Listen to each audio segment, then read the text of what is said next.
Let's talk a bit about astrological cycles in poems, symbols that seem to comprise an entire cycle, a whole cycle. This is a fascinating subject, and I've been obsessed by it since I first heard John Frawley talking about the symbols and the cycles in the Odyssey.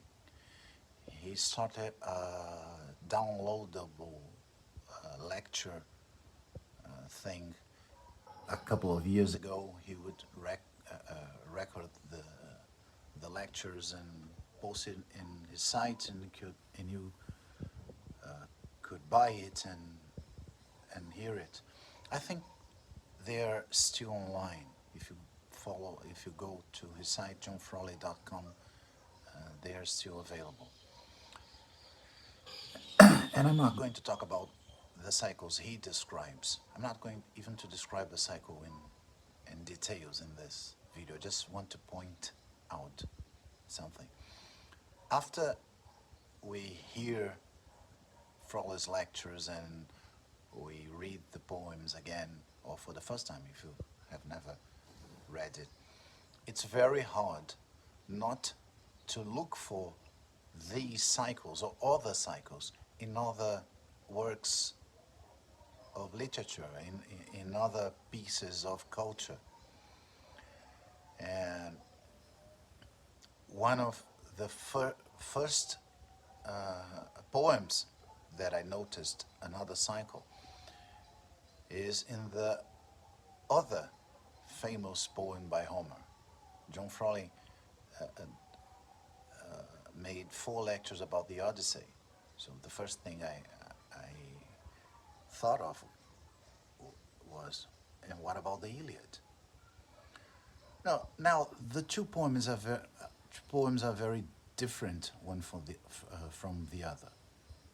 The Odyssey is definitely the story of a man, of Odysseus, of Ulysses, the king who went to make war against the Trojans. They won the war, but he couldn't go back home. And the poem describes he's going back home and then fighting suitors at home to reclaim his home and be reunited with his wife, his son, his land. And John Frawley, just very briefly, John Frawley describes 3 different cycles there. One, the descent through the spheres, and then the motion of the houses in 2 different ways. Okay? The Iliad is not about a single person. The Iliad tells us the story of a very important year in the Trojan War. The very same war Odysseus was fighting, and the very same war that he and the others won. And among the various important things in the poem, one thing is very prominent and very easy to discern: pride. I'm not saying it's a poem about pride only, but it's a poem in which pride and what comes and what results from pride is very important, very easy to notice. And among the cycles that John Frawley mentioned, the one that can be more easily associated with pride is going through the houses in the opposite motion of the numbering of the houses. If you start at the first house, at the ascendant, if you go through the houses in their numbering, house 1, then house 2, then house 3, then house 4, etc., you first go down until you hit the bottom of the chart, and then you slowly start rising up. It is associated with the secondary motion, the motion of the planets, which is comparatively much slower than the other motion. I mean, the fastest of the planets, it's the moon that goes through this motion, who does this entire revolution in 2.5 days. Saturn does it in 29 years and a bit. So it's slower, and it starts going down. It's more humble. The other motion is the motion the sky seems to make every day. The motion we first notice when we look at the sky at night, rising in the east, culminating, setting, and going around below us to rise again. This motion is complete in 24 hours, is faster. Moreover, it starts by going up. That's what we see when we see the sun rising.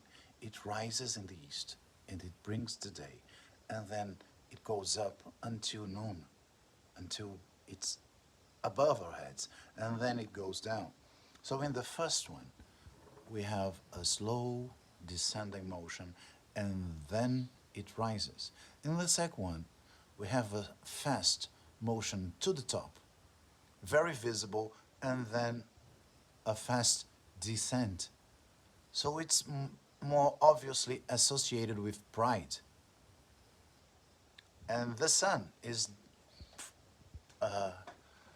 among everything in the sky, from everything else in the sky. The sun is the most obvious symbol of pride, because it is the most easily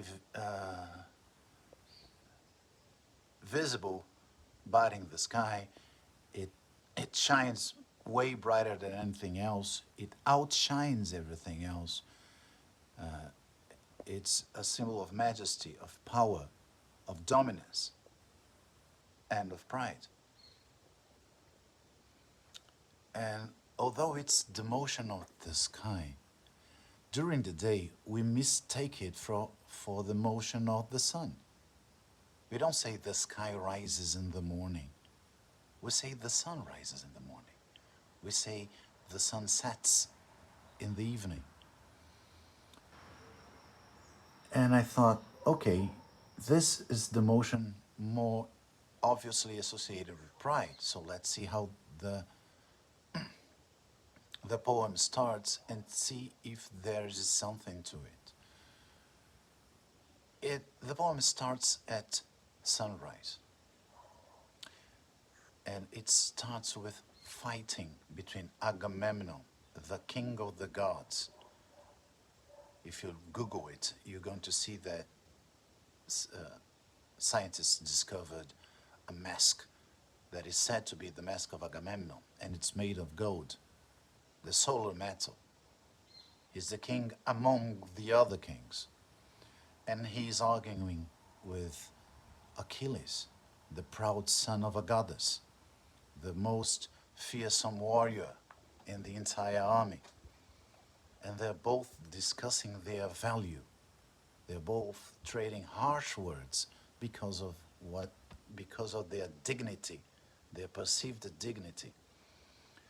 And what sets it, what starts this harsh conversation, this arguing, is a priest of Apollo, the sun god. He wants his daughter back.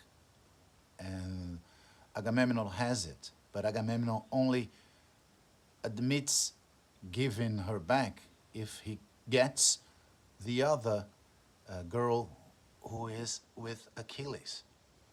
And Achilles is forced to concede it, but with his pride wounded, he withdraws from the war. So that's pride rising, pride appearing. So if this is pride, what happens next will be 12 house issues. And there are a lot of self-undoing next in the poem.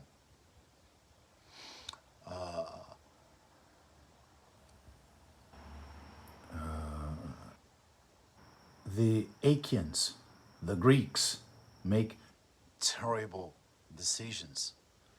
Paris, the son of Priam, the Trojan king, does probably his most stupid action in the entire history. And if you know anything about the, the history of the Trojan War, he did a lot of stupid things. And this is probably the single most dumb thing he's ever done. And Pendero, I don't know how do we say, how do we pronounce his name in English, but it's Pandaro. He shoots Menelaus, the brother of Agamemnon, breaking the truce and bringing bad consequences for the Trojans. There is a lot of self-undoing. So next, if we are in the 12th house, we're going to move to the 11th house. Gifts from above. What happens? The goddess, Athens. I also don't know how to to pronounce her name. Athena. Athena. I'm sorry. I'm not going to shoot this video again. Gives Diomedes supernatural powers. He wins every fight he's in. He sends Ares back to Zeus' lap. It's obviously a 11 house thing. And then the events seem to unfold in that same order until we arrive at the first house again. I'm sorry. When Hermes helps Priam, the king, the head of Troy, the crowned head of the Trojans, to retrieve the body of his son, and talks to Achilles, have a decent human conversation, which they weren't supposed to have. The killer of his son, the most fearsome warrior among the Greeks, and the Trojan king, and they have a very honest and civil conversation. It's first house again, over a dead body. The first is the house of the body. And this cycle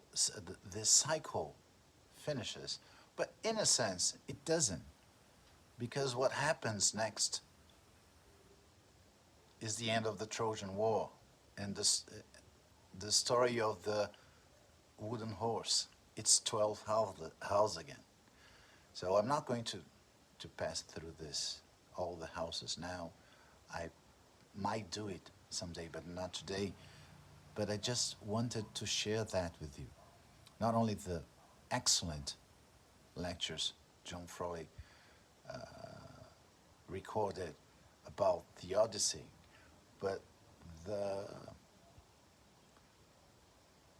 abundance of examples of other poems and other stories which also have these cycles. And that's it. I hope you liked it. Please comment if you liked it or if you don't like it. Or if you want me to talk more about each one of the houses in the Iliad.